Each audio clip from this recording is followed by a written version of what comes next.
Officers violently arrested this man. Why? It's because he insulted one of them. We uncovered this case, and it's now cited in the DOJ's final investigation against Phoenix police. I'm ABC 15 Chief Investigator Dave Biskobing, and this is another story in a special series. We're taking the DOJ's written report and turning it into video. Now, the video you just saw is part of a larger pattern. The DOJ found it's a pattern of Phoenix officers unlawfully retaliating against critics. The feds covered that issue on pages 81 through 84. And as always, we want you to follow along. Just scan the code for an official copy of the DOJ's report. I was knocking on your window. Phoenix PD officers unlawfully arrest or use force in response to criticism, insults, or perceived disrespect during daily encounters. Often, within seconds, officers react with force to verbal slights. That's what the DOJ wrote, and that's exactly what we exposed. In your way until you stop. Don't. Okay. Well, this arrest didn't make the news. No deaths, no shots. So while a case like this flies under the radar, it's also the kind of arrest that can grab the attention of federal investigators. Remember, right now in Phoenix, Phoenix police are under a top-to-bottom Department of Justice investigation. It turns out it was a case that caught the DOJ's attention because it's listed as their top example. Quote, for instance, while this investigation was ongoing, in 2022, Phoenix PD officers slammed a man into a police cruiser and began to arrest him seconds after he insulted an officer. Our story showed what happened. We're across the street from where it happened. When did it happen?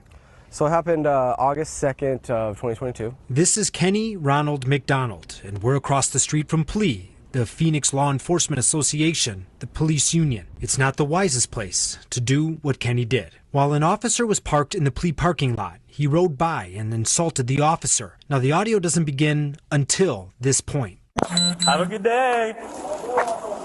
Another officer shows up. You know, we could go code 6 and for riding left to center. We could. They claim Kenny continued to insult them from the sidewalk. After 10 minutes, the second officer pulls out of the parking lot. You can see Kenny ride up, knock on the window. Can you help me out with something? What do you need? There's a bunch of people that need help over. You guys help people, right? What do you need? Do you help people? I'm asking. The man confronted the officer to point out that police were not helping unhoused people across the street. As the man complained, the officer told him by arguing he was obstructing police operations. Yeah, getting in my way. It's called obstructing police operations. Oh, yeah? I'm going to a call right now. So, if you don't need anything... I wasn't in your way until you stopped. Don't. Okay. The man laughed and called the officer a dumb. Immediately, the officer grabbed the man's arm and slammed him into the police cruiser in order to arrest him. I called him a dumb, and it's very clear, that sent him over the edge. Yeah, he arrested me. Our reporting also exposed other problems with the arrest, problems not cited in the DOJ's report. For example, Phoenix officers are not allowed to physically force someone to provide fingerprints, but they did. I'm not going to give you my fingerprints, man. It's not up to you. I know, but I'm just not going to. Well, it's not up to you. Okay, I know. All right, we'll pull you out and we'll force you then. Oh. Stop. Stop. Relax your hand. One of the main cops involved was this officer. We've told you about him before. He's the one who shot a protester in the groin in 2020. The shot leading to this hate speech-inspired challenge coin. Now, we also exposed that officer and another involved in this arrest were both on the Brady list, and police and prosecutors didn't drop the charges until the morning of trial. That's when a judge ruled officials could not hide those officers' troubled pasts from the jury.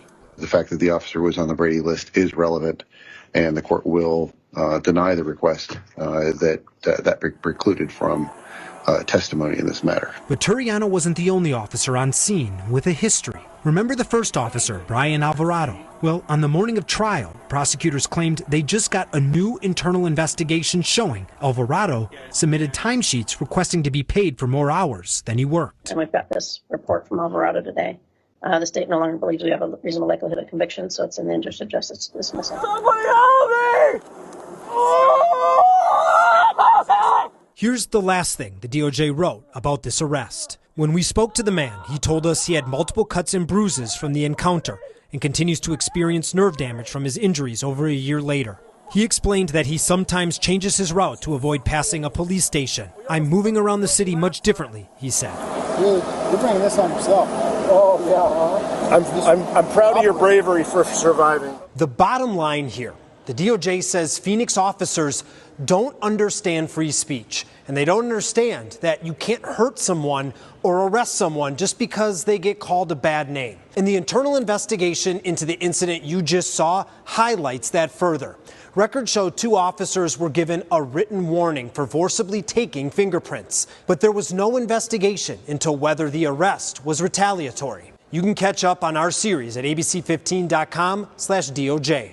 I'm investigator Dave Biscoving, ABC 15, Arizona.